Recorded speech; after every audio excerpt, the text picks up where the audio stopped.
Hi beautiful people, welcome back to my YouTube channel. This is me, Sweet Sanu guys, and you are watching Sanu Non-Stop. So guys, again I'm back with another amazing video.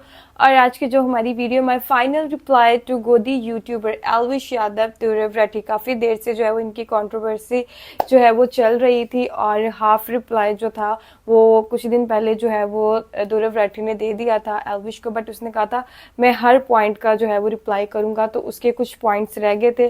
तो जैसे ही ये video आई तो फटाफट से जो है मुझे suggestion आना शुरू हो गई, बट इस वीडियो को जो है बनाने में थोड़ी सी लेट आई थिंक सो मैं हो गई हूँ, लेकिन वीडियो मैंने कहा था कि लाजमी आएगी और फटाफट से वीडियो को स्टार्ट किया था। लेकिन उससे पहले गाइज इस मामले में आप मैंने पहले भी कम्युनिटी में भी ये पोस्ट डाली थी कि आप एल्विश को सपोर्ट कर रहे हैं या आप ध्रुव राठी को सपोर्ट कर रहे हैं। अगर आप एल्विश को सपोर्ट कर रहे हैं तो क्यों कर रहे हैं, अगर आप ध्रुव राठी को सपोर्ट कर रहे हैं तो क्यों कर रहे हैं। मैं अपना आंसर जो है वो लास्ट पे दूंगी।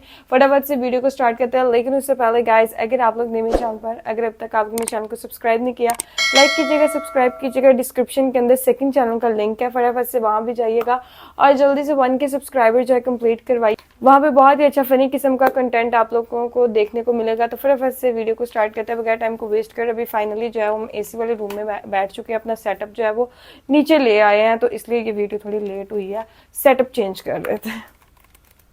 तो स्टार्ट करते हैं। पकड़ लिया, अभी तो और झूठ पकड़ने बाकी है।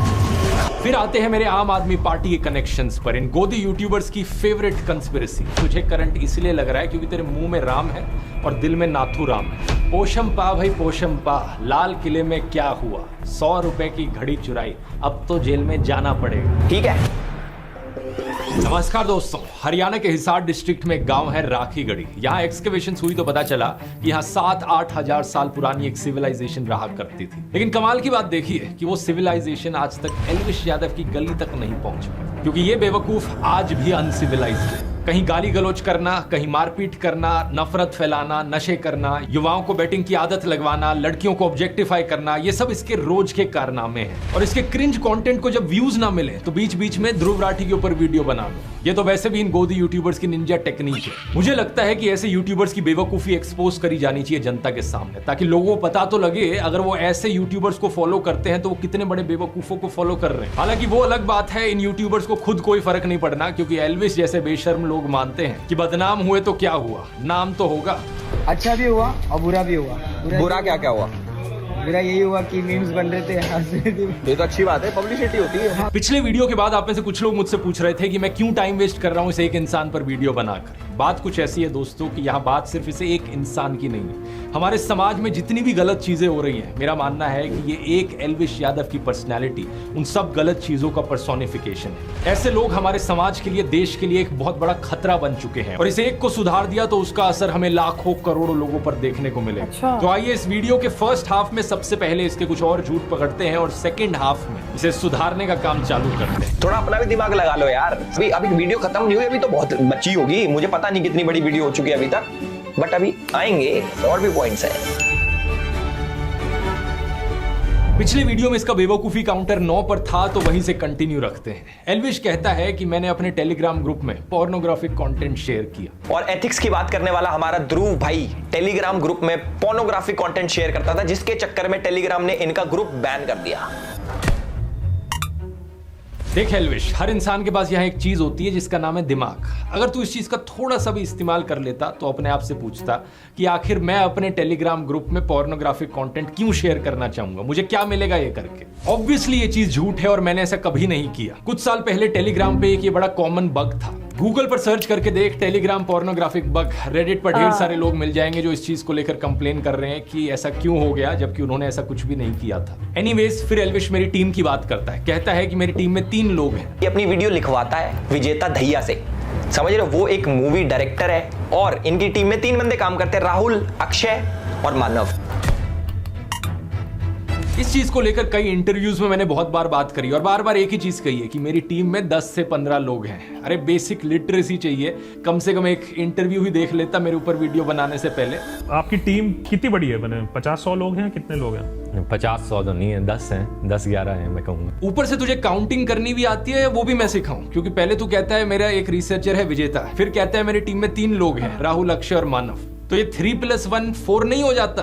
कम से कम काउंटिंग ही कर लेता। और कोई न्यूज चाहिए अपनी टीम के बारे में तो डू लेट मी नो। नहीं, और कोई न्यूज तो तू बाद में दियो, पहले तू 1 2 3 4 तक की काउंटिंग करना सीख ले। अपनी फिंगर्स का इस्तेमाल कर सकता है, 1 2 3 4, इससे आसान हो जाता है काउंटिंग करना। और सबसे कमाल की बात, बाकी टीम मेंबर्स के जो नाम इसने बताए वो भी गलत है। अच्छा आगे चले तो एल्विश कहता है कि मैंने एक फेक क्रिप्टो करेंसी कॉइन की प्रमोशन करी। इसको क्रिप्टो करेंसी का सी भी नहीं पता, उसके बावजूद ये लोगों के पैसे एक स्कैम क्रिप्टो में लगवा देता। चलिए इसका भी पूरा मामला क्लियर कर देते हैं। ये 3 साल पुरानी बात है, अक्टूबर 2021 की, जब मुझे इस कंपनी से ईमेल आई प्रमोशन के लिए। यहां स्क्रीन पर आप देख सकते हैं मैंने इस ईमेल का क्या रिप्लाई दिया। मैंने लिखा कि मुझे इस प्रोजेक्ट के पीछे के इन्वेस्टर्स कौन है वो जानने हैं, मुझे उनकी डिटेल्स चाहिए और मुझे ये डिटेल्स चाहिए कि इनमें कोई चाइनीज इन्वेस्टमेंट्स तो नहीं है, क्योंकि मैं चाइनीज कंपनीज को प्रमोट नहीं करता। फिर मैंने इनसे कहा एक कॉल करने को, तो इनके सीईओ ने मेरे साथ डायरेक्टली बात की। इन्होंने मुझे बार बार अपने डॉक्यूमेंट्स दिखाकर रीअश्योर किया कि जो भी मैं प्रमोट कर रहा हूँ वो सही चीज है, और प्रूफ के तौर पर इन्होंने economic times, money control, NDTV profit जैसे अखबारों में इन्होंने जो एडवर्टोरियल्स छापे थे वो भी दिखाए। तीसरा ये प्रमोशन आया था एक ऐसी एजेंसी से जिसके को फाउंडर खुद इंडिया के पॉपुलर यूट्यूबर्स में से हैं। ये एक एस्टैब्लिश्ड एजेंसी है जिसके साथ सभी यूट्यूबर्स रेगुलरली काम करते हैं, तो इसकी वजह से भी मेरी रीअश्योरेंस बढ़ गई। लेकिन बात कुछ ऐसी है दोस्तों कि मैं हूं तो एक इंसान ही, एक बायोलॉजिकल ह्यूमन बीइंग हूं मैं। मेरे अंदर कोई डिवाइन एनर्जी नहीं है कि मैं अंतर्यामी बन जाऊं जिससे मुझे पता लग जाए कि इस कंपनी के साथ फ्यूचर में क्या होने वाला है। क्योंकि ये तो ऐसी बात हो गई जैसे कि शाहरुख खान और अमिताभ बच्चन एवरेस्ट के मसालों की ऐड करते हैं और बाद में जब खबर आती है कि इन मसालों में कैंसरस केमिकल्स पाए गए तो आप शाहरुख खान और अमिताभ बच्चन से पूछते हो कि ये ऐड क्यों करी आपने। हम नॉर्मल बायोलॉजिकल ह्यूमन बीइंग्स में फ्यूचर देखने की क्षमता नहीं होती अनफॉर्चुनेटली। लेकिन जब मुझे लगा कि यहाँ पर कुछ गड़बड़ है तो मैंने इस ऐड को हटा दिया, सारे लिंक्स को हटा दिया अपने वीडियोस से और एक नया स्टैंडर्ड सेट किया अपने लिए। इसके बाद से मैंने अपने आप से कहा कि मैं आज के बाद से किसी भी क्रिप्टो करेंसी कंपनी की प्रमोशन नहीं करूंगा, और तब से लेकर आज तक कभी भी नहीं करी। 3 साल हो गए इस बात को। किन कंपनीज की मैं प्रमोशन करता हूं, किन की नहीं करता, इनको लेकर जो मेरे स्टैंडर्ड्स है मैं ओपनली आपको बता सकता हूं। पहला, आज तक किसी भी बेटिंग, गैम्बलिंग या फैंटेसी ऐप की प्रमोशन मैंने नहीं करी, क्योंकि मैं नहीं चाहता कि देश के यूथ को जुआ खेलने की लत लग जाए। इन बेटिंग ऐप्स में करोड़ों युवाओं का पैसा और समय बर्बाद होता है, लेकिन उससे भी बड़ा नुकसान है उनके मेंटल फ्रेम का डिस्टर्ब हो जाता है। दूसरा, कभी भी किसी गुटखा, पान मसाला, सिगरेट की प्रमोशन नहीं करेंगे। तीसरा, किसी भी चाइनीज कंपनी की प्रमोशन नहीं करी। चौथा, किसी भी fast food, soft drink company की प्रमोशन नहीं करी जिससे हेल्थ पर हानिकारक इंपैक्ट पड़ता हो लोगों की। मैं जानता हूं कि करोड़ों लोग मुझे फॉलो करते हैं और किसी भी सेंस में, किसी भी एस्पेक्ट में इन करोड़ों में से किसी एक इंसान पर भी मैं बुरा असर नहीं डालना चाहता। मैं चाहता हूं कि और इन्फ्लुएंसर्स, एक्टर्स और यूट्यूबर्स मेरे से प्रभावित होकर यही सेम स्टैंडर्ड सेट करें ताकि समाज पर एक पॉजिटिव इंपैक्ट पड़ सके। और एल्विश जैसे लोग बिल्कुल दूसरे एक्सट्रीम में हैं जो पैसे का लालच दिखाकर कुछ भी बकवास प्रमोट कर देंगे। वर्ल्ड T20 चैंपियनशिप पे कोई आपका ओपिनियन मांगे तो भैया सीधा मना कर दो कि भैया हम ना दे रहे, हम देंगे पे और वहां पे जीतेंगे बढ़िया, ठीक है। एल्विश जिन कंपनीज को प्रमोट कर रहा है एग्जैक्टली इन्हीं कंपनीज से मुझे भी ऑफर आए हैं बार बार प्रमोशन के। 20-20 लाख रुपए तक इन्होंने ऑफर किए हैं, लेकिन मैं अपना जमीर नहीं बेच सकता। इसी चीज को मैंने डिटेल में इस वाले वीडियो में समझाया है, अगर आपने नहीं देखा है तो इसका लिंक नीचे डिस्क्रिप्शन में है। और एल्विश, इसी चीज की बात मैंने अपने YouTube कोर्स में भी करी है। मैंने देखा पिछली बार डिस्काउंट देने के बाद भी तूने कोर्स लिया नहीं। चल ऐसा करते हैं, तेरे लिए डिस्काउंट थोड़ा और बढ़ा देते हैं। अब एल्विश 40 की जगह एल्विश 420 कूपन कोड इस्तेमाल कर। इससे 420% ऑफ तो नहीं मिलेगा क्योंकि वो पॉसिबल नहीं होता, उतनी मैथ्स में जाने की जरूरत नहीं है, वो तुझे समझ में नहीं आएगा। इससे 42% ऑफ मिलेगा, तो देख ले, अच्छा मौका है। और दोस्तों, अगर आप भी इंटरेस्टेड हो, आपके लिए भी अच्छी अपॉर्चुनिटी है। मैं आपको कुछ रिव्यूज दिखाना चाहूंगा लोगों के जिन्होंने इस कोर्स को अभी तक लिया है, कितना बढ़िया फीडबैक रहा है। पाकिस्तान में रह के कोर्स अपना आपका ये कोर्स फिनिश किया है, बहुत अच्छा लगा। इसमें मैंने काफी चीजें सीखी है, जैसे ideas for niche topic. All the aspects which can be there for a YouTuber are there in terms of how to grow, how to earn, what are the stresses, what are the challenges. And the best part was कि इस course में पूरी तरह से आपने अपनी life journey को connect किया है, मतलब जितने भी एग्जांपल्स आपने दिए हैं वो आपके खुद के एग्जांपल्स थे। You are among the best in the business, which is why I decided to learn from a young teacher like you. मुझे नहीं लगता इस कोर्स को खरीदने के बाद मुझे कोई और कोर्स खरीदने की जरूरत पड़ेगी। इस कोर्स से एक चीज मेरे को सीखने को मिला जो मैं काफी सालों से कंफ्यूज था ये सब चीज लेके। फर्स्ट एंड फॉरमोस्ट मेरा नीश, सेकंड कैसे क्या करना, कैसा टाइमिंग, स्पेशली आपका काइंड मास्टर हैक जो है उसका, वो मुझे बहुत अच्छा लगा। ये देश का शायद से सबसे पहला इतना डिटेल्ड कोर्स है जो आपको स्टेप बाय स्टेप सिखाता है कि कैसे आप YouTube को अपनी पार्ट टाइम जॉब या फुल टाइम करियर बना सकते हैं। इसमें 0 to 100 सब कुछ सिखाया गया है इस करियर के बारे में, और आपको स्पेसिफिकली 20 अलग अलग नीश के एग्जांपल्स भी बताए गए हैं। ऐसी फील्ड्स जिनमें मुझे लगता है कि एक सक्सेसफुल यूट्यूब चैनल बनाया जा सकता है, लेकिन आज के दिन उन फील्ड्स में कोई यूट्यूब चैनल एग्जिस्ट नहीं करता। तो अगर आप इंटरेस्टेड हैं, इस QR कोड को स्कैन कर सकते हैं या फिर लिंक नीचे डिस्क्रिप्शन में भी मिल जाएगा और कूपन कोड है ELVISH420। टॉपिक पर वापस आए तो एल्विश मेरी DW के साथ भी कोई नई कंस्पिरेसी बनाने की कोशिश करता है। DW और ध्रुव राठी का एक कोलैब आता है। जिसको DW के बारे में नहीं पता तो DW के ऊपर एक वीडियो अपलोड होती है, एक डॉक्यूमेंट्री अपलोड होती है, जिसके अंदर वो दिखाते हैं कि कैसे इंडिया के अंदर हिंदूज मुस्लिम्स को अटैक करते हैं। और जैसे हमारी न्यूज पोर्टल्स करते हैं, एक साइड की स्टोरी दिखाते हैं, तो हमारे DW ने भी एक साइड की दिखाई। अगर दूसरी साइड देखेगा नहीं तो दिखेगी भी नहीं ना। इसने एक वीडियो का थंबनेल लगाकर ये दिखा दिया कि ये तो सिर्फ मोदी के खिलाफ वीडियोस बनाते हैं। ऐसी 2 थंबनेल लगाकर मैं भी कह सकता हूं ये देखो DW ने तो सिर्फ मोदी के फेवर में ही वीडियोस बनाए हैं। इसके अंदर एक जर्नलिस्ट है इरफान मेहरा कि DW के लिए काम करता है।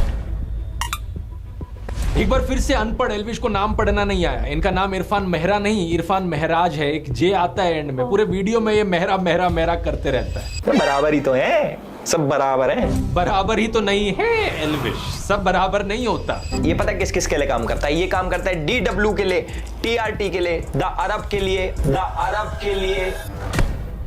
रॉन्ग। पूरी दुनिया में द अरब नाम का कोई मीडिया हाउस एग्जिस्ट नहीं करता। शायद से द न्यू अरब बोलना चाह रहा था यहाँ पर, लेकिन कोई नहीं। जब आदमी इतना अनपढ़ होता है तो गलती हर सेंटेंस में होती है। इंडिया के खिलाफ कंडा फैलाने के लिए टर्किश इंटेलिजेंस एजेंसी और पाकिस्तान इंटेलिजेंस एजेंसी ISI ने साथ मिलकर TRT स्टार्ट किया है।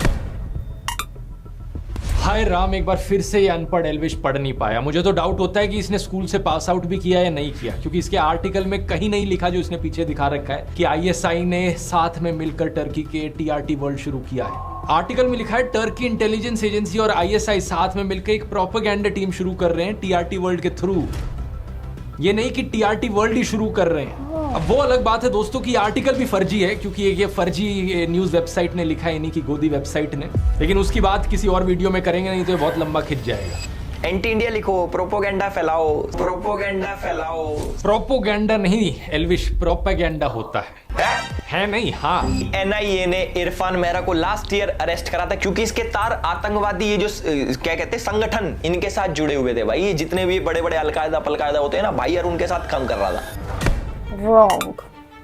अलकायदा पलकायदा यार, तू कुछ भी बकवास किए जा रहा है जो तेरे मन में आ रहा है। नहीं, इरफान महराज कभी अलकायदा के साथ काम नहीं कर रहा था। इनफैक्ट इरफान महराज का जो अरेस्ट किया है NIA ने, उसे पॉलिटिकली मोटिवेटेड बताया गया है कई सारे इंटरनेशनल ग्रुप्स के द्वारा। इन्हें UAPA के अंडर अरेस्ट किया गया है, एक ऐसा अरेस्ट जिसका कन्विक्शन आज तक साबित नहीं हुआ है। इंटरनेशनल ह्यूमन राइट्स वॉच ने भी कहा है कि इंडियन गवर्नमेंट को इन्हें तुरंत रिलीज कर देना चाहिए। ये एक गलत अरेस्ट है। वैसे अरेस्ट से याद आया एल्विश, तू भी कुछ महीने पहले रो रहा था कि तेरा अरेस्ट हो गया, मीडिया वाले तेरे खिलाफ गलत खबरें चला रहे हैं, और तू खुद यही काम कर रहा है आज यहाँ पर। मैं नहीं जानता कि तेरा ये जो स्नेक वेनम वाला केस है, गमला चोरी वाला केस है, इसमें कितनी सच्चाई है, वो तो कोर्ट में साबित हो जाएगा। लेकिन अगर तेरे खिलाफ कोई फर्जी केस निकला और फिर भी पुलिस वालों ने तुझे अरेस्ट कर लिया, तो फिर मत रोइयो, क्योंकि तेरे को बचाने कोई ह्यूमन राइट्स वॉच नहीं आएगा। गोदी मीडिया भी तेरे फेवर में खबरें नहीं चलाता है। वैसे मीडिया किसी की सगी नहीं है भाई। इसलिए कहावत सुनिए ना, जिनके घर शीशों के होते हैं वो दूसरों पर पत्थर ना फेंका करे। प्रॉब्लम यह है कि तू दूसरों का दर्द नहीं समझ सकता, तुझे बस दूसरों को रोस्ट करना, एंटी नेशनल घोषित करना आता है। और जब यही चीज तेरे साथ होने लग जाए तो तू रोना शुरू कर देता है। कमाल की बात यह है दोस्तों कि ये इस सब से मेरा क्या कनेक्शन जोड़ने की कोशिश कर रहा था। ये कहता है कि इरफान महराज DW के लिए आर्टिकल्स लिखता था और मैं DW के लिए ट्रैवल वीडियोस बनाता हूं। ये है हमारा कनेक्शन। बताओ क्या लॉजिक है ये? तू बिग बॉस में गया था, डॉली बिंद्रा भी बिग बॉस में गई थी। तेरे लॉजिक से तो डॉली बिंद्रा और तू जिगरी दोस्त हो गए। ठीक है, फिर आते हैं मेरे आम आदमी पार्टी के कनेक्शंस पर, इन गोदी यूट्यूबर्स की फेवरेट कंस्पिरेसी। देखो वैसे एक बेवकूफी काउंटर तो इसका भी बनता है। ये बंदा पूरा वीडियो बना रहा है मेरे ऊपर, लेकिन मेरे नाम की स्पेलिंग ढंग से लिखनी नहीं आई इसे। राठी में मैं आई करके नहीं, डबल ई करके लिखता हूं। 21 दिसंबर 2014 को इसने आम आदमी पार्टी के लिए गाना बनाया, 5 साल केजरीवाल। एल्विश, किस एंगल से मैं तुझे सिंगर लगता हूं कि मैं आम आदमी पार्टी के लिए गाना बनाऊंगा, वो भी आज से 10 साल पहले? इस गाने को जरा सर्च करके देख ले यूट्यूब पर डाल के। 5 साल केजरीवाल गाना एक्चुअली में फेमस बॉलीवुड सिंगर विशाल डडलानी ने बनाया है। असलियत में मैंने इस गाने का सिर्फ एक री एडिट बनाया था आउट ऑफ पैशन। इस चीज पर बात मैंने स्टोरी ऑफ माय लाइफ वाले वीडियो में भी करी थी। कैसे 2011-12 में एक ऐसा समय था जब यूपीए सरकार के खिलाफ भ्रष्टाचार के बहुत से इल्जाम लगे थे। उस समय इंडिया अगेंस्ट करप्शन आंदोलन हुआ जिसमें अन्ना हजारे और अरविंद केजरीवाल ने पार्टिसिपेट किया और इसी आंदोलन की वजह से मेरा इंटरेस्ट आया पॉलिटिक्स में। कुछ सिनिकल लोगों ने कहा कि आंदोलन तो कोई भी कर ले, अगर हिम्मत है तो लोग पॉलिटिक्स में क्यों नहीं आते। इसके बाद आम आदमी पार्टी बनी। दिल्ली के लोगों को भी नई पार्टी से उम्मीद दिखी और इसी रीजन से फरवरी 2015 की इलेक्शंस में उन्हें 70 में से 67 सीट्स मिली। उस समय उनके पास बड़ी बड़ी कंपनियों द्वारा दिया गया हजारों करोड़ का चंदा नहीं था, आम लोग ही उन्हें पॉलिटिकल फंडिंग दे रहे थे। क्योंकि मैं इस चीज को लेकर बड़े पैशनेटली फील करता था तो मैंने ओपनली उन्हें सपोर्ट किया और वॉलंटियर किया उनके लिए अपनी एडिटिंग स्किल्स का इस्तेमाल करते हुए। मैं उस समय एक स्टूडेंट था, अपनी इंजीनियरिंग की पढ़ाई कर रहा था जर्मनी में, तो जो फ्री टाइम था उसमें मैंने कुछ ग्राफिक डिजाइनिंग करके इनके लिए पोस्टर्स बनाए और 1-2 गानों की एडिटिंग करी। लेकिन नोट करने वाली बात यह कि ना तो किसी ने मुझे कहा ये करने को, ना किसी ने मुझे पैसे दिए ये करने के लिए, और ना मैं कभी ऑफिशियली या अनऑफिशियली पार्टी का मेंबर था। जो मैंने किया अपनी मर्जी से किया, अपने पैशन के बल पर किया। 2017-18 तक भी आपको मेरी फेसबुक पोस्ट मिल जाएंगे, यूट्यूब वीडियोस मिल जाएंगे जहां पर मैं उन्हें सपोर्ट कर रहा हूं ताकि उन्हें फुटेज मिल सके, भारत की राजनीति में एक नई पार्टी सरवाइव कर सके। अगर कल को किसी दूसरी स्टेट में फिर से कोई नई पार्टी खड़ी हुई जिसको लेकर मुझे लगा कि ये ईमानदार है और इसके पॉलिटिक्स में आने से देश की राजनीति पर एक पॉजिटिव इंपैक्ट पड़ेगा, तो इस बात में कोई दो राय नहीं है कि फिर से मैं ओपनली अपना सपोर्ट जताऊंगा। लेकिन इस सब से मेरा कोई पर्सनल फायदा होगा या मेरा कोई पर्सनल फायदा हुआ आम आदमी पार्टी को सपोर्ट करने से, रत्ती भर भी नहीं। कई लोगों ने अफवाह फैलाई कि मेरा कोई रिलेटिव आम आदमी पार्टी में है, ये चीज सरासर झूठ है। मैं ना किसी पॉलिटिकल पार्टी का मेंबर था, ना कभी किसी पॉलिटिकल पार्टी से पैसे लिए, और ना ही मेरी फैमिली में कोई किसी भी पॉलिटिकल पार्टी का मेंबर है। अब एल्विश तू चाहे तो तुझे एफिडेविट पर लिख कर दे देता हूं, वो अलग बात है कि तुझे एफिडेविट पढ़ना नहीं आएगा। वैसे अगर आम आदमी पार्टी से पैसे मिल रहे होते मुझे तो खुद ही सोच कर देखो दोस्तों, क्या वो पार्टी एक्सपेक्ट नहीं करती कि जिस तरीके से गोदी इन्फ्लुएंसर्स नरेंद्र मोदी की चरण वंदना करते हैं, मैं भी इसी तरीके से रोज ट्विटर पर अरविंद केजरीवाल के गुणगान करूं। मैं भी कहूं कि केजरीवाल जी जैसे आप एनर्जी से बात करते हैं, काश उसकी 1% एनर्जी से मैं भी बात कर पाऊं। कि 1% एनर्जी से अगर हम बात कर पाए तो फिर हम उस मैसेज को इसको भी अरविंद केजरीवाल को मैं दिल्ली का पापा कहने लग जाऊं। Just to say father of the country is an analogy like a fatherly figure. कहूं कि ताल ठोक कर हमारे दिल्ली सीएम को डिफेंड करूंगा। सुनिए, ताल ठोक कर करूंगी देश के प्रधानमंत्री को। अर्नब की तरह वीडियो में पूछने लग जाऊं, केजरीवाल नहीं तो और कौन? Modi versus who? Modi versus who?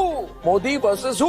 और अपने ट्विटर यूजर नेम पर लिख लूं केजरीवाल का परिवार और आम आदमी पार्टी के लिए वोट की अपील करूं। लेकिन इतने सालों में दोस्तों क्या आपने मुझे ऐसा कुछ भी कहते हुए सुना? एल्विश तो बीजेपी नेता स्मृति ईरानी के साथ फोटो पोस्ट करते हुए लिखता है कि वो एनर्जी से भरी हुई है, ह्यूमरस माइंड वाली है। ये प्रधानमंत्री मोदी के बारे में लिखता है कि वो राम भक्त राष्ट्र भक्त मोदी है। इस ट्वीट में एक बार फिर से चरण वंदना करी है मोदी की। लोग मेरे को बोलते थे बीजेपी का दल्ला है, लेकिन एल्विश के हिसाब से मुझे पैसे मिलते हैं और इसकी चाटुकारिता के लिए बीजेपी इसे कोई पैसे नहीं देती। आगे ये कहता है कि मेरी ऑडियंस पाकिस्तानी है, क्योंकि 50% जनता इनकी पाकिस्तान से आती है, जो हमारे देश में मेरे हिसाब से कुछ असर नहीं डालती। 50% जनता पाकिस्तान से आती है, मतलब कुछ भी बोल देगा जो मन में आता है। बोलने को मैं भी बोल दूं तेरा पूरा खानदान पाकिस्तान से आता है, लेकिन इससे बात सच तो नहीं हो जाएगी ना। ये देख ले मेरी ऑडियंस स्टैटिस्टिक्स, 80% से ज्यादा जनता इंडिया से है और बाकी 20% में से भी कम 10% वो इंडियंस है जो इंडिया के बाहर रहते हैं। फिर एल्विश कहता है कि मैंने औरंगजेब को सेक्युलर राजा कहा। इसके हिसाब से औरंगजेब जो था वो सेक्युलर था। लेकिन क्या इन सब चीजों का मतलब ये हुआ कि औरंगजेब एक सेक्युलर राजा था जो सभी धर्मों को एक बराबर देखता था? नहीं। एक बार फिर से प्रॉब्लम पता है क्या है? तू मुझसे पर्सनल खुन्नस निकाल रहा है, इसलिए कुछ भी बोले जा रहा है। मैंने वीडियो में कहा था औरंगजेब कभी सेक्युलर बन जाता था तो कभी कम्युनल बन जाता था, जरूरत के हिसाब से। यानी कि वो अपॉर्चुनिस्ट था, बिल्कुल तेरी तरह। तू पहले मुनावर फारूकी के साथ क्रिकेट खेला सेक्युलर बनकर, आपस में हंस रहे थे, जादू की झप्पी दे रहे थे, फोटो क्लिक हो रही थी। ये देखिए, वो सॉरी गलत वीडियो चल गया, ये देखिए। तो हम लोग ने बैटिंग चूज किया है कि पहली बॉल आउट होकर आ जाएंगे। टॉस अभी नहीं हुआ, बट वैसे पूछा गया था कि आप करते क्या उसमें। हाँ वैसा वाला बैटिंग। ओहो, फिर से गलत वीडियो चल गया। यार एडिटर आम चूसना बंद कर, थोड़ा एडिटिंग पर ध्यान दे। तो ऑपोजिट टीम के मेन प्लेयर हमारे साथ हैं। एक ट्विटर यूजर ने इस चीज को पॉइंट आउट करके कहा कि एल्विश तू तो हिंदू विरोधी गद्दार निकला। अब इस पर एल्विश कह सकता था कि भाई जो भी मामला था उस पर मैंने मुनावर से बात करी, उसने जो कहा था उसका ऐसा कोई इरादा नहीं था, वो जोक दरअसल बॉलीवुड के एक गाने पर था, लेकिन फ्लो में उसने कुछ खराब भाषा का इस्तेमाल किया, इसके लिए वो पहले से ही माफी मांग चुका है। एल्विश कह सकता था कि हिंदू धर्म नफरत करना नहीं सिखाता, माफ करना सिखाता है। अपनी नफरत को और अपने अहंकार को थोड़ी देर के लिए किनारे रख के उससे 1 घंटे बात कर लेना, फिर नफरत कर नहीं पाओगे और ज्यादा। लेकिन अब क्रिकेट मैच तो खत्म हो चुका था और एल्विश को अपनी नफरत की दुकान भी चलानी थी, तो एल्विश ने किया क्या, उसने सफेद झूठ बोलना शुरू कर दिया कि वो तो बस क्रिकेट मैच था, ऐसे ही मैं चला गया, मैं तो बस मुनावर को चिढ़ा रहा था। यानी कि जरूरत के हिसाब से सेक्युलर से तू कॉम्युनल बन गया, और जब बाद में फिर से क्रिकेट मैच आ गया तो तू फिर से सेक्युलर बन गया। मतलब तू बिल्कुल औरंगजेब की तरह था, जहां कॉम्युनल होकर फायदा मिले वहां कॉम्युनल, जहां सेक्युलर होकर फायदा मिले वहां सेक्युलर, बिल्कुल एक नंबर का अवसरवादी यानी कि अपॉर्चुनिस्ट। सच बात तो यह है कि तेरी खुद की कोई विचारधारा ही नहीं है, तेरी कोई आइडियोलॉजी नहीं है, तू जो भी करता है सिर्फ पैसे और फेम के लिए करता है। अभी से ट्विटर पर ट्रेंड कर रहा है एल्विश और मुनव्वर को जो कैप्टन है वर्सेस करके चल रहा है, क्या कहना चाहोगे? पर्सनल ऐसा कुछ नहीं है, और जितना सोशल मीडिया पे चलता है, सोशल मीडिया पे प्यार इतना है, मैं तो चाहता हूँ कि सभी लोगों को मैं बोलूँ पॉजिटिविटी फैलाओ। फिर एल्विश ने कहा कि पीएम मोदी के बारे में मैंने डिक्टेटर वाली वीडियो क्यों बनाई, ये देखो प्रधानमंत्री मोदी तो मीम शेयर कर रहे हैं। मोदी जी ने अपना मीम शेयर किया था कि मुझे तो मजा आता है, तो मुझे नहीं लगता कि एक डिक्टेटर ऐसा करता होगा, या फिर जो डिक्टेटर बनना चाहता हो वो ऐसा करता होगा। ये तो वही बात हो गई कि आपको कोई कहे कि शराब पीने से हार्ट डिजीज का रिस्क बढ़ता है, लिवर खराब हो जाती है आपकी, लेकिन आप कहो कि भाई शराब इतनी भी हानिकारक नहीं है, क्योंकि देखो शराब पीने से फीवर नहीं होता। दारू नहीं रे बाबा, दवाई है। कोई सेंस बना इस बात का? जो मैंने 10 एग्जांपल्स गिनवाए देश में बढ़ रही डिक्टेटोरियल टेंडेंसीज के, उनका क्या? जब मोदी हटाओ देश बचाओ के पोस्टर्स चिपकाने पर 6 लोगों को गिरफ्तार कर लिया जाता है, 140 से ज्यादा सांसदों को सस्पेंड कर दिया जाता है, ईडी जैसी सेंट्रल एजेंसीज का वेपनाइजेशन किया जाता है, तब जवाब में क्या आता है कि ये देखो पीएम मोदी ने मीम शेयर कर दिया। और वैसे इस मीम में था भी क्या? प्रधानमंत्री मोदी का एक कार्टून स्टेज पर डांस कर रहा था, इसमें कुछ अरेस्ट करवाने जैसा था क्या? इसे एक मीम को शेयर करने पर कोई अगर नरेंद्र मोदी को महान मानने लगे तो उस इंसान की चाटुकारिता का जो लेवल है ना वो अलग ही होगा। लोग मेरे को बोलते थे बीजेपी का दल्ला है, क्योंकि बस गूगल करके देख लो कितनी बार लोगों को अरेस्ट किया गया है नरेंद्र मोदी की आलोचना करने के लिए, इतनी लंबी लिस्ट मिल जाएगी। लेकिन एल्विश के हिसाब से ये सब ठीक है, और असली डिक्टेटर तो ध्रुव राठी है। मजाक नहीं कर रहा है, ये मुझे डिक्टेटर घोषित करने की कोशिश कर रहा है, क्योंकि मैंने कुछ गालीबाज बदतमीज ट्रोल्स को ब्लॉक कर दिया ट्विटर पर। मैं बताता हूँ डिक्टेटर कौन हो। डिक्टेटर होते हो भाई तुम। अगर किसी का अलग ओपिनियन है तो वो जरूर दे, लेकिन बदतमीजी एक ओपिनियन नहीं होता। जिन ट्रोल्स के स्क्रीनशॉट एल्विश ने शेयर किए, उन स्क्रीनशॉट्स में भी आप उनकी भद्दी भाषा का सैंपल देख सकते हैं। मैंने उनका ट्विटर अकाउंट गायब नहीं कर दिया ट्विटर से, मैंने उनको ब्लॉक किया सिर्फ मुझे फॉलो करने से। इसका ऑफलाइन वर्जन होगा कि कोई आपसे रियल लाइफ में बदतमीजी से बात करता है तो आप उससे बात करना बंद कर देते हैं। इस बेवकूफ एल्विश के हिसाब से ये डिक्टेटरशिप है मेरी। यूट्यूबर रमित वर्मा ANI और इसकी एडिटर स्मिता प्रकाश के ऊपर एक एक्सपोजिव वीडियो बनाते हैं, तो स्मिता प्रकाश का ANI 3 कॉपीराइट स्ट्राइक्स मारता है और रमित का YouTube channel official being human मुश्किल से बच पाता है। ये होता है असली फ्रीडम ऑफ ओपिनियन का दबाया जाना। एल्विश खुद कभी किसी होटल की लॉबी में किसी को थप्पड़ मारते हुए दिखता है, तो कभी अपने दोस्तों के साथ ले जाकर एक इन्फ्लुएंसर को मारते पीटते हुए दिखता है। कभी ये सोशल मीडिया पर कहता है एक इंसान को टैग करके कि उसको गालियां दो डैश डैश डैश। एक समय पर एक गोदी इन्फ्लुएंसर ने कहा था ध्रुव राठी जिन मीडिया आउटलेट्स के न्यूज आर्टिकल्स दिखाता है उनको फांसी दे देनी चाहिए। कपिल मिश्रा जैसे बीजेपी नेता ने इस वीडियो को खुलकर सपोर्ट भी दिया था। लेकिन एल्विश के हिसाब से ये सब ओके है, और अगर अपनी प्रोफाइल पर आप दोस्तों कुछ गालीबाज ट्रोल्स को ब्लॉक कर दो, वो डिक्टेटरशिप हो जाती है। लोग मेरे को बोलते थे बीजेपी का दल्ला है। एक सो कॉल्ड धर्म संसद में जेनोसाइड के नारे लगाए जाते हैं, लेकिन एल्विश को इससे कोई एतराज नहीं होता, क्योंकि इसकी खुद की मानसिकता भी उसी टाइप की है। जरा इसकी ट्विटर प्रोफाइल पर जो कवर पिक लगी है उसे देखो। जानते हो किस फिल्म का स्क्रीनशॉट है? एक बॉलीवुड फिल्म के सीन का स्क्रीनशॉट है। फिल्म का नाम है शौर्या, जो हिंदी नाटक कोर्ट मार्शल और Hollywood film a few good main से इंस्पायर्ड है। जिसकी फोटो एल्विश ने लगाई है, ये कैरेक्टर फिल्म में कोई हीरो नहीं है बल्कि विलन है। ब्रिगेडियर प्रताप, जिसके मुस्लिम सर्वेंट जमील ने कम्युनल क्लैशेस के दौरान उसके परिवार को खत्म कर दिया था। तब से उसके मन में सभी मुसलमानों के प्रति नफरत थी और वो सभी मुसलमानों का सफाया कर देना चाहता था। इसलिए वो अपने जूनियर मेजर राठौड़ को ऐसा करने के लिए कहता था। वरना ये लोग हमें खा जाएंगे, मयूर विहार के सैकड़ों घरों को खा जाएंगे ये लोग।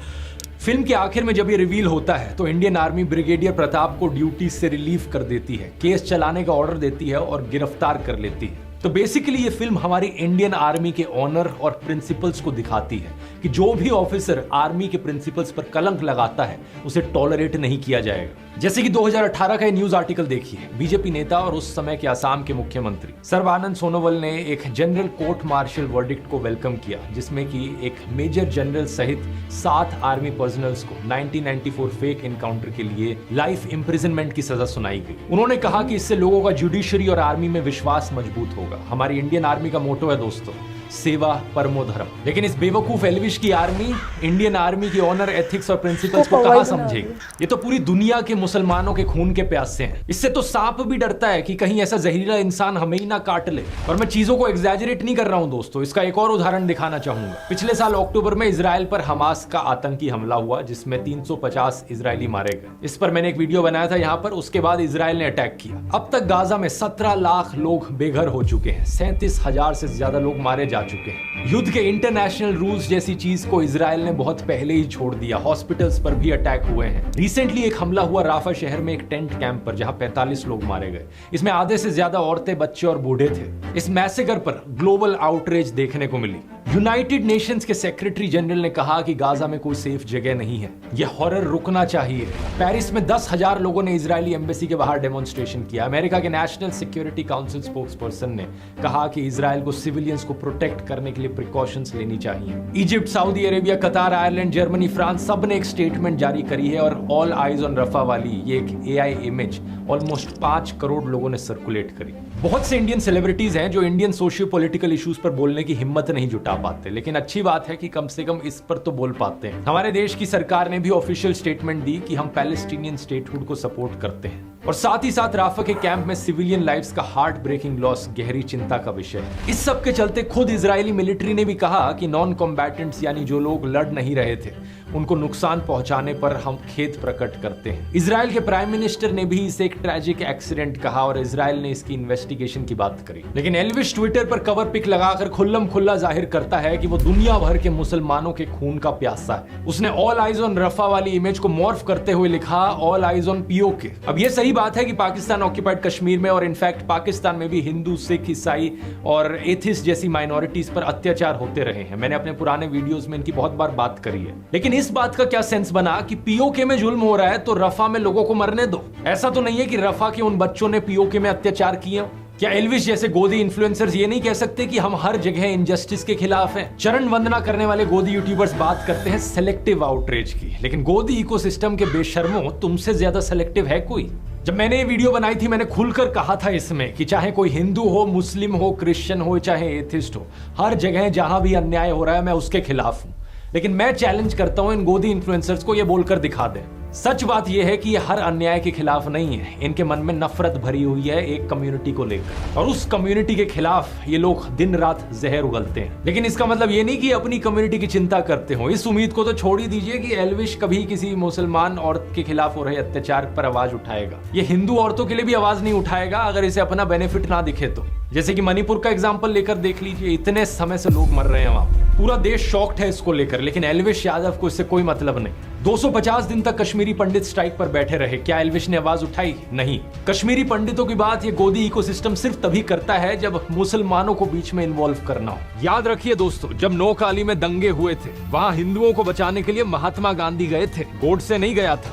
हिंदू हो या मुसलमान, उन्हें बचाने का काम महात्मा गांधी करते थे और नफरत फैलाने का काम करता था नाथूराम गोडसे। ये गोदी इकोसिस्टम वाले सिर्फ और सिर्फ नफरत की पॉलिटिक्स से प्रभावित हैं। जिस दिन अयोध्या में बीजेपी हार गई, ये अयोध्या के हिंदुओं को भी गालियां देने लगे। गाजियाबाद पुलिस ने ऐसे 2 लोगों को गिरफ्तार किया। इनमें से एक शख्स तो वो था जिसने कन्हैया कुमार को रैली में थप्पड़ मारा था।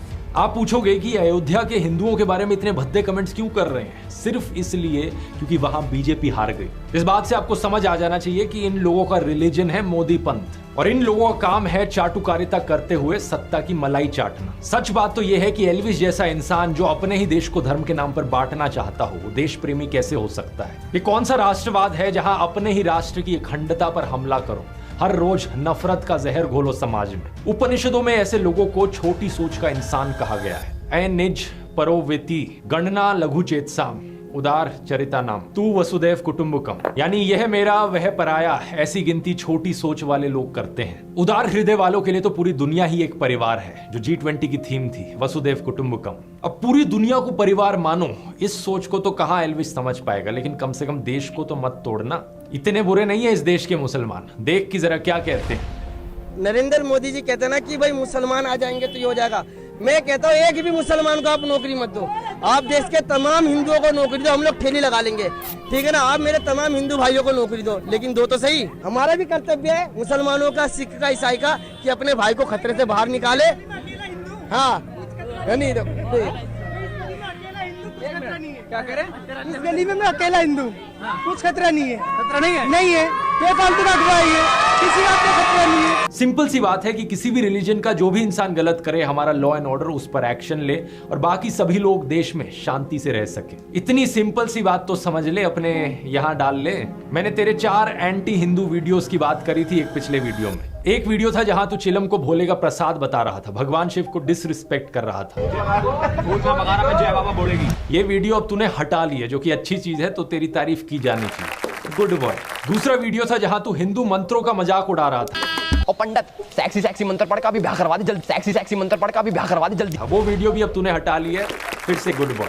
लेकिन 2 और तेरी मैंने वीडियोस बताई थी। एक जहां तू पीछे जय श्री राम लिखकर कहता है कि ये ऐप इंस्टॉल करो, यहाँ कैडी स्ट्रीमर्स मिलेंगी, स्वाद आ जाएगा, तूने कहा। बहुत सारे लोगों से दोस्ती कर सकते हो, चाहे इंडिया के हो, बाहर के हो। 17 मिलियन से ज्यादा होस्ट है और भाई बहुत कैडी स्ट्रीमर्स है, मतलब स्वाद आ जाएगा तुम्हें। इस पार्ट को तूने अभी तक हटाया नहीं है, तो इस पार्ट को रिमूव कर दे। भगवान राम का पीछे नाम लिखकर ऐसी छिछोरापंती करना अच्छा नहीं होता। एक चौथी वीडियो है जो सबसे प्रॉब्लमेटिक है, जहां तू हनुमान चालीसा का मजाक उड़ा रहा है। जय हनुमान ज्ञान गुण सागर जय कपीस लोक उजागर रामदूत तुलित बलधामा अंजनी पुत्र पवन सुतनामा। ये वीडियो तूने अभी तक नहीं हटाई है, तो इसका लिंक मैं नीचे डिस्क्रिप्शन में डाल देता हूं। टाइम कोड है 550 से लेकर 608, 851 से लेकर 905। अब इस वीडियो को देखने के बाद इस पार्ट को ट्रिम कर दियो। अब अगली बात यह है कि तू भगवान राम की तस्वीर लगाकर एक हुडी बेच रहा है, धर्म के नाम पर अपना बिजनेस चला रहा है। प्रॉब्लम वाली बात यह है कि तू हिंदू धर्म के शास्त्रों के साथ छेड़छाड़ कर रहा है। आचार्य प्रशांत बता चुके हैं, मैंने भी कई वीडियोस में बताया है कि धर्म हिंसा तथैव च, ये लाइंस किसी हिंदू स्क्रिप्चर में कहीं नहीं कही गई है। कहीं नहीं लिखा हुआ है धर्म हिंसा तथैव च। और इससे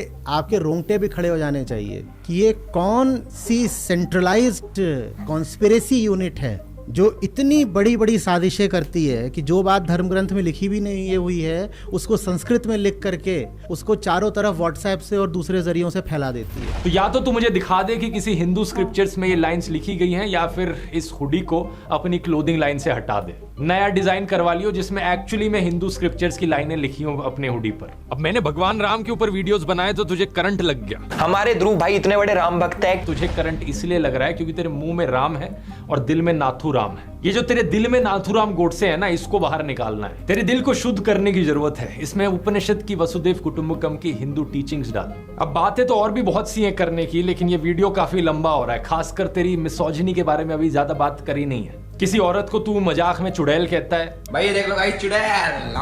तो फिर एक वीडियो में कहता है कि ये लड़कियां मजे लेने वाली नहीं होती। लड़कियां देख के तुम्हें मजा आ जाएगा, नहीं मजा करने वाली लड़कियां तो नहीं है भाई। कार लेने जाता है तो तुझे ये समझ नहीं आता कि सेल्स गर्ल भी किसी की बहन बेटी होती है। अपना पेट पालने के लिए नौकरी कर रही है, तो इसका मतलब ये नहीं कि तू और तेरे दोस्त उस पर वल्चर्स की तरह नजरें गाड़ने लगे। कम से कम आंटी से ही शर्मा लेता। कहता है कि माँ ये कटारिया तो रशियन से चिपट गया। आज तो फुल अयासी करिए, कटारे रशियन के चिपट रहा हूँ। कभी सोचा कि आंटी इतना ऑकवर्ड महसूस कर रही हैं? ओवरऑल ये जो वीडियो है इसमें बहुत कुछ सोक इन करने के लिए होगा तेरे लिए। तू ज्यादा कंफ्यूज ना हो जाए, इसलिए क्लियर कट सिंपल भाषा में 10 टास्क तेरे को देना चाहूंगा। ये 10 चीजें कर ले ताकि तू अपने फॉलोअर्स को सुधार सके और हम साथ में मिलकर समाज को और देश को सुधार सके। नंबर 1, नफरत फैलाना और देश को तोड़ना बंद कर। इस नरसंहार समर्थक कैरेक्टर की कवर पिक को हटा दे अपनी ट्विटर प्रोफाइल से और स्वामी विवेकानंद या डॉक्टर अब्दुल कलाम जैसे किसी संत रूपी इंसान की तस्वीर लगा। फिर ट्वीट कर भारतीय एकता जिंदाबाद, तब जाकर फिर खुद को राष्ट्रवादी कहना। नंबर 2, जनता की, देश के यूथ की आवाज तू उठाए। ये तुझसे एक्सपेक्ट कर नहीं सकता, शायद तेरे लिए ज्यादा हो जाएगा, तो कोई बात नहीं, लेकिन लेकिन बेटिंग एप्स को प्रमोट करना बंद कर दे। ये सारी घटिया एप्स देश के यूथ को गलत दिशा में ले जा रही हैं। अगर तुझे स्पॉन्सर चाहिए एक बारी मुझे पर्सनल मैसेज कर दियो, मैं तुझे स्पॉन्सर्स ला के दूंगा। नंबर 3, जो एंटी हिंदू वीडियोस हैं तेरे चैनल पर, भगवान राम का नाम लेकर जो छिछोरापंथी करने वाली वीडियोस हैं और हनुमान चालीसे का मजाक उड़ाने वाली वीडियोस हैं, उन पोर्शंस को क्लिप कर दे अपने वीडियोस से। ये तो कोई बड़ी बात नहीं है। नंबर 4, जिस हुडी पर तूने हिंदू स्क्रिप्चर्स को डिस्टॉर्ट किया है उसको रीडिजाइन कर ले, उस वाली हुडी को हटा दे और एक ऐसे कोट का इस्तेमाल कर जो एक्चुअली में हमारे हिंदू स्क्रिप्चर्स में हो। नंबर 5, एक ये तेरी वीडियो है होली पर भांग पीकर सेट हो गए, उस वीडियो को हटा दे। अगर तुझे नशा करना है तो तू कर ले, तेरी मर्जी है, लेकिन देश के यूथ को इस गलत डायरेक्शन में मत लेकर जा। नंबर 6, जिस वीडियो में तू और तेरे दोस्त उस सेल्स गर्ल के बारे में नॉनसेंस बात कर रहे हैं वो घिनौना वीडियो हट जाना चाहिए।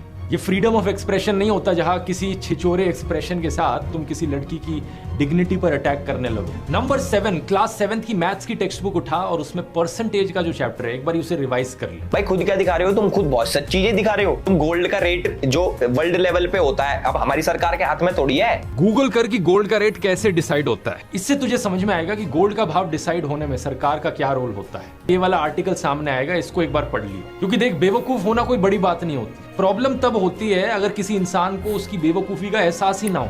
नंबर 8, मैंने देखा कि तूने गालियां देनी कम कर दी हैं। जो वीडियो तूने मेरे ऊपर बनाया था उसमें एक भी गाली नहीं थी। बहुत ही अच्छी बात है, गुड बॉय। अब अपनी एल्विश आर्मी को भी रील बनाकर या ट्वीट करके कहे कि ये माँ बहन की गंदी गालियां आज से देना बंद कर दो। वो 295 गाने में एक लाइन है ना कि तेरी माँ और उसकी माँ में फर्क कुछ नहीं। ये अक्ल उन्हें थोड़ी लेट मिलेगी, लेकिन तुझे थोड़ी अक्ल आ गई है इस मामले में। इसलिए अब अपनी एल्विश आर्मी को भी सिखा। वो मानेंगे नहीं मानेंगे वो उनकी मर्जी है, लेकिन तू कोशिश तो कर अपनी तरफ से। नंबर 9, हथियारों को ग्लैमराइज करने वाले और लड़कियों को ऑब्जेक्टिफाई करने वाले तू बहुत गाने बना चुका है। अगला गाना किसी अच्छी चीज पर बना। ये हनी सिंह और बादशाह टाइप के गानों से जो गंदगी फैलती है इसकी जगह कुछ पॉजिटिव कंट्रीब्यूशन कर भारतीय संस्कृति में। और फाइनली टास्क नंबर 10, आखिरी चीज। बचपन में वो गेम याद है जो हम खेला करते थे, पोशम पा भाई पोशम पा, लाल किले में क्या हुआ, 100 रुपए की घड़ी चुराई, अब तो जेल में जाना पड़ेगा, जेल की रोटी खानी पड़ेगी, जेल का पानी पीना पड़ेगा, अब तो जेल में जाना पड़ेगा। याद रखियो कि ये बचपन का एक गेम था। तू रियल लाइफ में पोशंपा क्यों खेल रहा है? कहीं पर मारपीट करता है, कहीं पर किसी को धमकाता है, कहीं स्नेक वेनम वाला केस निकल कर आता है, तो कहीं मनी लॉन्ड्रिंग का इंजाम। इस सब से मन नहीं भरा क्या? मैंने पिछले वीडियो में बताया था लोगों के बारे में इतनी उठपटांग चीजें कहेगा तो किसी दिन क्रिमिनल डिफेमेशन का केस भी लग जाएगा तेरे ऊपर। नफरत फैलाएगा तो किसी दिन 153A का केस भी लग जाएगा, डिस्टर्बिंग कम्युनल हार्मनी।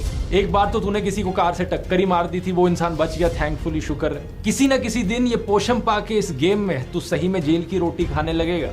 इसलिए कह रहा हूँ सुधर जा, अभी भी टाइम है। उम्मीद करता हूँ ये काउंटर तेरे लिए काफी रहा होगा। अभी भी मन ना भरा हो काउंटर से तो मुझे बता दियो। और दोस्तों मैं उम्मीद करता हूँ ये काउंटर इन सभी गोदी यूट्यूबर्स के गैंग के लिए काफी रहा होगा। उम्मीद है बाकी गोदी यूट्यूबर्स को भी एक सीख मिलेगी इस वीडियो से। तब तक के लिए अगर आप इंटरेस्टेड है यूट्यूब को अपना करियर बनाने में तो कोर्स का लिंक नीचे डिस्क्रिप्शन में मिल जाएगा। कूपन कोड है elvish420। तो गाइस हमने ये सारी वीडियो देख ली और मतलब काउंटर मांगा था एल्विश ने, और फिर 2 एपिसोड के अंदर जो है वो ध्रुव राठी ने काउंटर दिया है। एक तो पहले उसके ऊपर रिएक्शन वीडियो बन चुकी है, एक ये था काउंटर। और ये आई थिंक सो कि एल्विश के लिए काउंटर काफ़ी महंगा पड़ गया, क्योंकि एल्विश के जो एल्विश ने ध्रुव राठी के खिलाफ वीडियो बनाई थी उस पर 1.something मिलियन व्यूज़ थे, और जो इसने ध्रुव राठी ने बनाई कुछ ही घंटों के अंदर 10 मिलियन व्यू उसके ऊपर आ चुके हैं और लोग हैरान हैं। और ज़्यादा मतलब फॉलोअर्स जो है इस हिसाब से तो पता चलता है कि वो उसके हैं, ध्रुव राठी के हैं, और जो कि पाकिस्तानी जनता बहुत कम है, ज़्यादा इंडिया की ही आवाम है वहाँ पर। और उसने क्लियरली वो चीज़ दिखा दी। अब आई डोंट नो उसकी वीडियो देखे वो सच्चा, इसकी वीडियो देखे ये सच्चा। आप लोगों के ख्याल से कौन सच्चा है, क्यों सच्चा है, ये ज़रूर बताइएगा। और अभी मैंने ध्रुव राठी की वीडियो देखी तो काफ़ी चीज़ें जो है मुझे समझ आना शुरू हो गई कि जैसे गालियाँ जो एल्विश देता था अब उसने खुद भी वो चीज़ हटा दी है, उसको नहीं की। अब आहिस्ता आहिस्ता चीज़ें जो है वो लोगों को समझ आती है और वो ठीक तरीके से करते हैं। आप लोगों का इसके बारे में क्या कहना है? Do comment, like subscribe share करते जाएगा तो चलेगा। इस मिलता है नेक्स्ट वीडियो के अंदर। Bye bye.